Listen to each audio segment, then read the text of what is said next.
Assalamualaikum warahmatullahi wabarakatuh. Innal hamdalillah nahmaduhu wa nasta'inuhu wa nastaghfiruh wa na'udzu billahi min shururi anfusina wa min sayyiati a'malina. May yahdihillahu fala mudilla lahu wa may yudlilhu fala hadiya lahu. Asyhadu an la ilaha illallah wahdahu la syarika lahu wa asyhadu anna Muhammadan abduhu wa rasuluh la nabiyya ba'dah. Allahumma salli ala Muhammadin wa ala alihi wa sahbihi ajma'in. Amma ba'du. Pemirsa yang dirahmati Allah Subhanahu wa taala, perkenalkan diri saya sendiri. Saya Hafiz Khairul Ikhlas dari Universitas Muhammadiyah Profesor Dr. Hamka, Fakultas Agama Islam, Program Studi Pendidikan Agama Islam. Pada kesempatan kali ini, saya akan menyampaikan mengenai koreksi waktu subuh di Indonesia. Materi yang akan saya sampaikan ini berkaitan dengan mata kuliah yang saat ini sedang saya jalani, yaitu mata kuliah Ilmu Falak, di mana dosen pengampunya adalah Bapak Firdaus Hisab. Pemirsa yang dirahmati Allah Subhanahu wa taala, Allah Subhanahu wa taala berfirman dalam Al-Qur'an surah An-Nisa ayat 103 yang berbunyi, A'udzu billahi minasy syaithanir rajim. Bismillahirrahmanirrahim. Fa idza qadaytumus salata fadhkurullaha qiyaman wa qu'udan wa 'ala junubikum. فَإِذَا طَمَأْنَنْتُمْ فَأَقِيمُوا الصَّلَاةَ إِنَّ الصَّلَاةَ كَانَتْ عَلَى الْمُؤْمِنِينَ كِتَابًا مَوْقُوتًا. Yang artinya adalah, selanjutnya apabila kamu telah menyelesaikan salatmu, ingatlah Allah ketika kamu berdiri, pada waktu duduk, dan ketika berbaring. Kemudian apabila kamu telah merasa aman, maka laksanakanlah salat itu sebagaimana biasa. Sungguh salat itu adalah kewajiban yang ditentukan waktunya atas orang-orang yang beriman. Pemirsa yang dirahmati Allah Subhanahu wa taala, di penggalan ayat yang terakhir dari surah An-Nisa ayat 103, di situ berbunyi, innas salata kanat 'alal mu'minina kitaban mawquta. Sesungguhnya salat adalah kewajiban atas orang-orang beriman yang waktunya sudah ditentukan. Sehingga pada akhirnya umat Islam ataupun kaum yang beriman senantiasa akan melaksanakan salat pada waktu-waktu yang sudah ditentukan, yaitu bagaimana waktu subuh saat matahari atau saat fajar terbit di ufuk timur. Kemudian waktu zuhur, di mana di saat matahari tergelincir.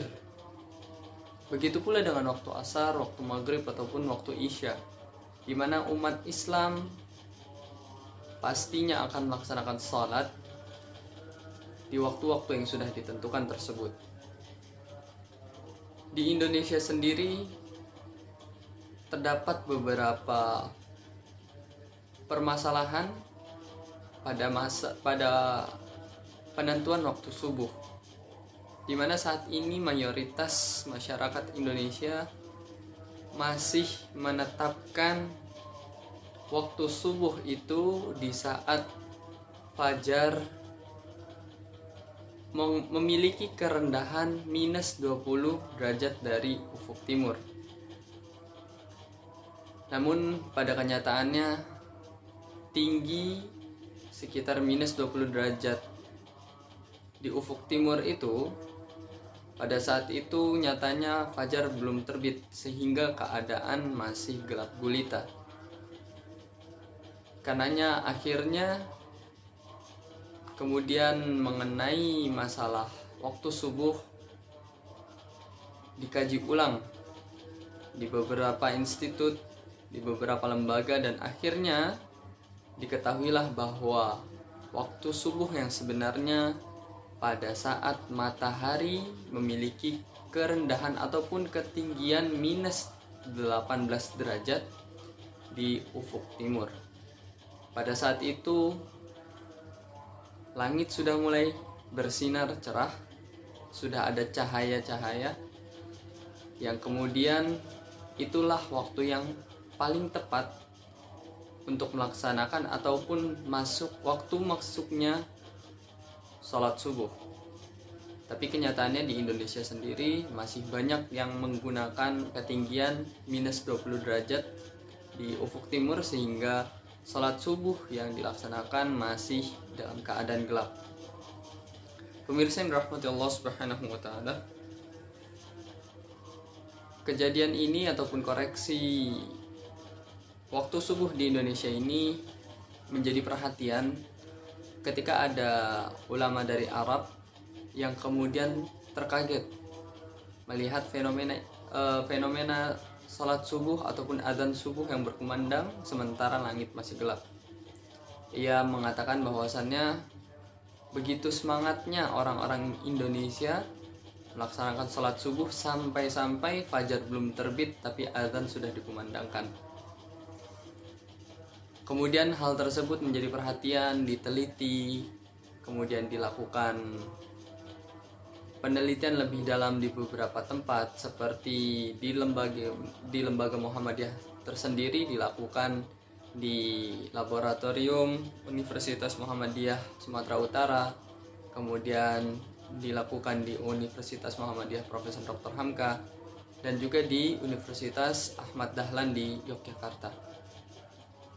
Setelah dilakukan penelitian, akhirnya diadakanlah Munas Tarjih di Gresik yang menetapkan perubahan waktu sholat subuh dengan menambahkan 8 menit pada jadwal sholat subuh yang berlaku sebelumnya. Mengapa harus 8 menit? Jadi pemirsa yang rahmati Allah Subhanahu wa Ta'ala, pada sebelumnya kita telah ketahui bahwasannya waktu sholat subuh di Indonesia ini dimulai ketika matahari memiliki ketinggian minus 20 derajat di bawah ufuk timur. Kemudian ternyata dikoreksi dan salah. Akhirnya dikoreksi menjadi minus 18 derajat di bawah ufuk timur.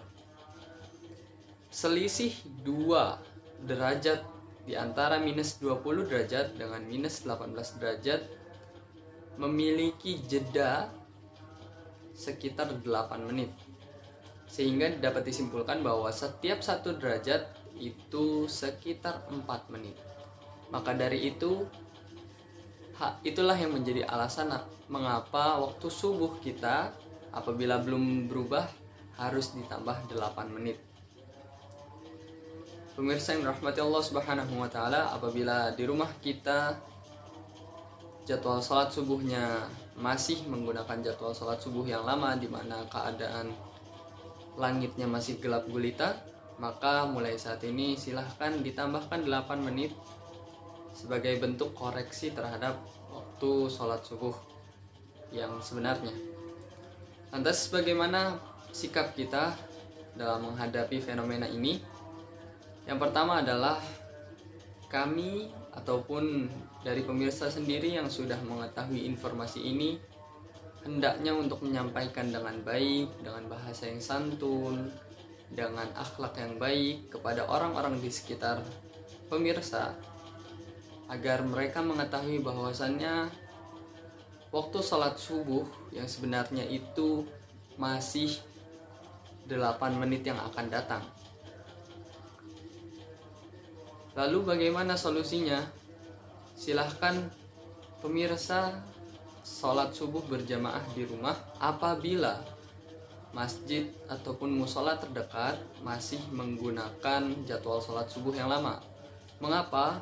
Karena sudah disampaikan di awal bahwasannya salat itu ditentukan waktunya, sehingga ketika kita pemirsa tersendiri melakukan salat di luar waktunya, maka salatnya tidak sah. Demikian apa yang dapat kami sampaikan, kurang lebihnya mohon dimaafkan. Wabillahi taufiq wal hidayah. Wassalamualaikum warahmatullahi wabarakatuh.